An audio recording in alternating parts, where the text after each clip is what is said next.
Hello, boys and girls. So today we will be starting the topic on organic reaction mechanism, and as the name suggests, that this topic will be dealing with the mechanism of organic reaction. That means the reaction that is taking place between organic compounds.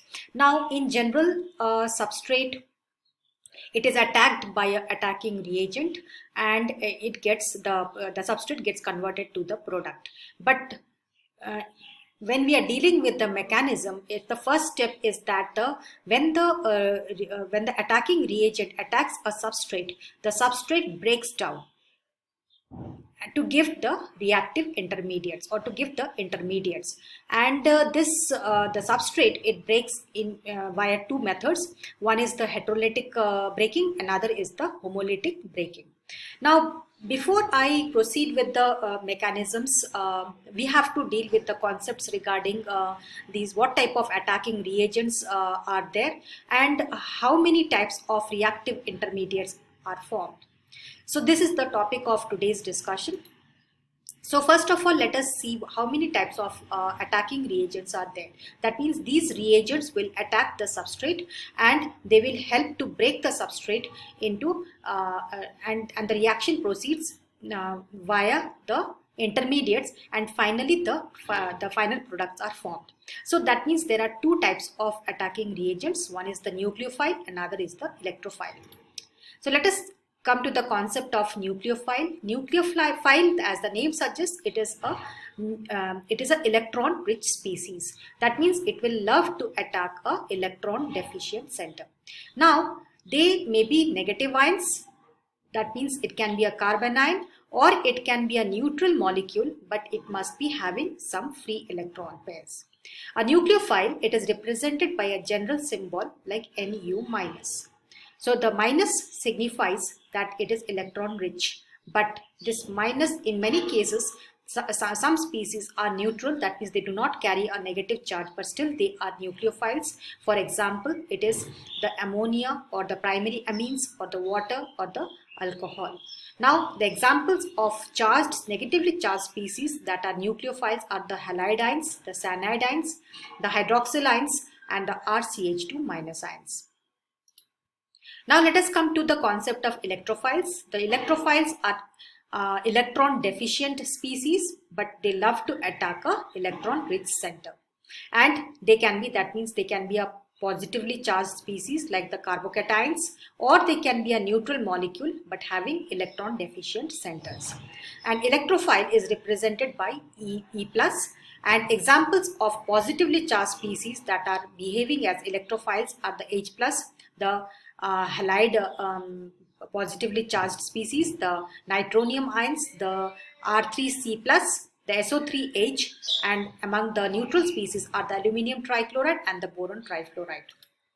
Now let us come to the reactive intermediates. Now these intermediates, they are formed during the process of breakdown of the substrate. Now when the attacking reagent attacks the substrate breaks either by a heterolytic cleavage or by a homolytic cleavage. Now in the case of a heterolytic cleavage, so that means the cleavage, the breaking of the bonds takes place in a irregular fashion, or in a asymmetric fashion, giving rise to either carbocations or the carbanions. Whereas if the substrate is breaking via a homolytic cleavage, then the intermediate formed is the free radicals. So why do we say it is intermediate? That means they are formed intermittently, and they are highly unstable species. So their existence is only for a split second or a nanosecond, and they finally proceed to form the substrate, to form the final product. So let us see what are the characteristics of the carbocations, the carbanions, and the free radicals. So first of all, let us come to the carbocations. So carbocations, you can see the diagram here. This is the carbon atom, and it is carrying a positively charged piece, or it is carrying a positive charged.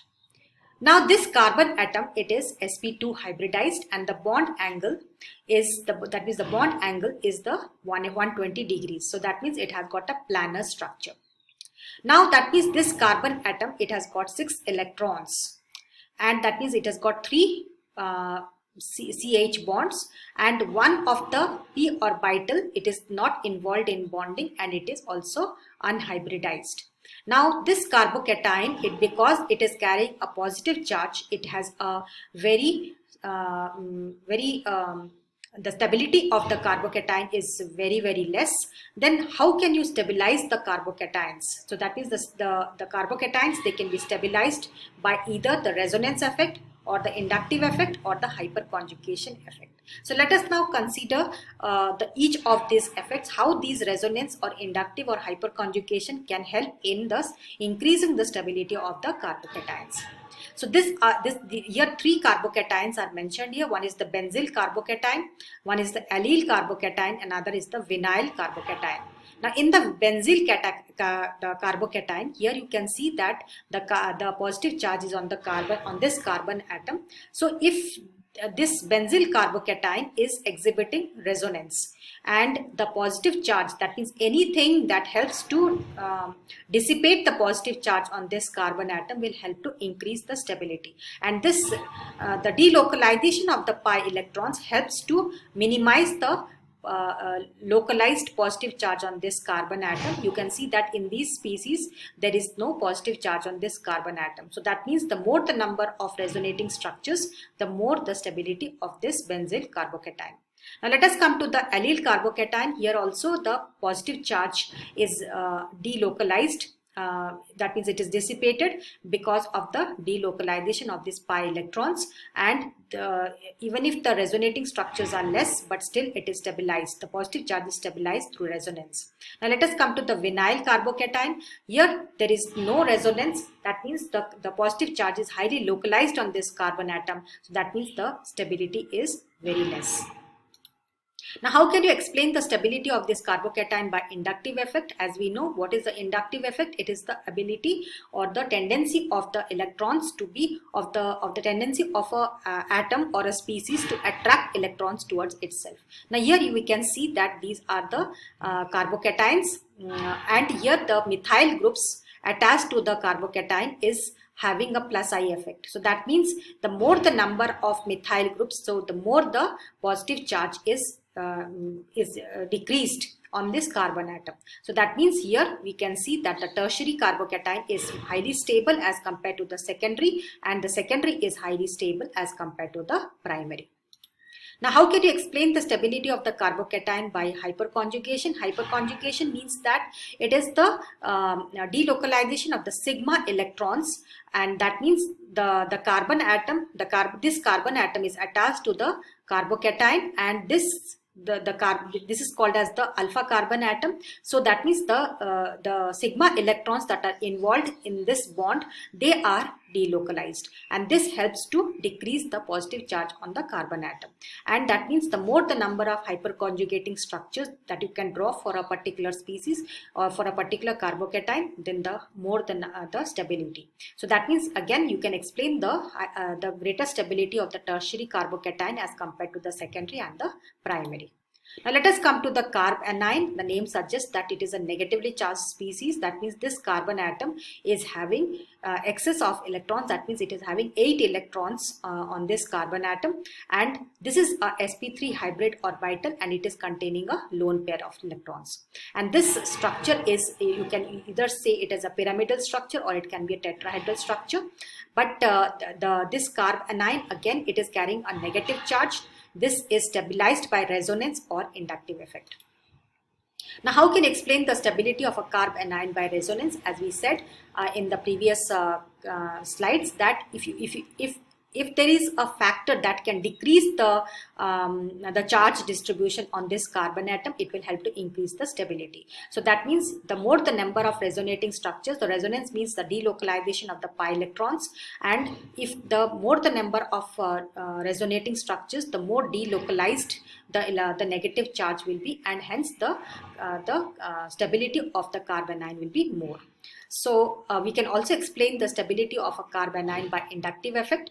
That means again we take the example of the tertiary carbocation, the secondary carbocation and the primary carbocation, but here the trend will be reversed. That means the primary carbanion is highly stable as compared to the secondary, and the secondary is highly stable as compared to the tertiary. Now how can you explain with the help of inductive effect? Now here we know that the methyl group that is attached to the carbanion is a electron releasing species. So that means the lesser number of methyl groups attached to the carbanion, so the negative charge species, the negative charge that is accumulated on the carbanion, that will decrease. So that means the primary carbanion will be more stable as compared to the secondary, because the secondary has got 2 methyl groups, and here the tertiary, it has got 3 methyl groups. So that means the net negative charge is very high on the tertiary carbanion, and hence we see this trend. Now let us come to the free radical. The free radicals, they are formed, that means these free radicals, they do not carry either a positive charge or a negative charge, and that means they do not carry any charge, and this species is formed as a result of the homolytic cleavage of the substrate. The homolytic cleavage means that the bond breaks absolutely in a symmetrical fashion. So that means let us come to this free radical. This is the diagram of the free radical, and here you see this should not be carrying a positive charge here. So that means this free radical is having an unhybridized orbital containing an odd electron. So that means there is an odd electron in this unhybridized orbital, and this accounts for its reactivity, and the stability is very less. So the bond angle is 120 degrees here, and this carbon atom is having a 7 electrons. So that means it has a planar, or you can export in some textbooks it is also explained that it has got a pyramidal structure. Now the stability of the free radical can be explained by resonance or by inductive effect. Now in the case of the free radicals, we see that the trend is the tertiary free radical is highly stable as compared to the secondary. The secondary free radical is highly stable as compared to the primary, and this can be explained by resonance or by inductive effect. So this is the end of today's lecture. Hope you have understood this basic concept, because in the next slides we will be explaining the different types of reaction mechanism. So thank you.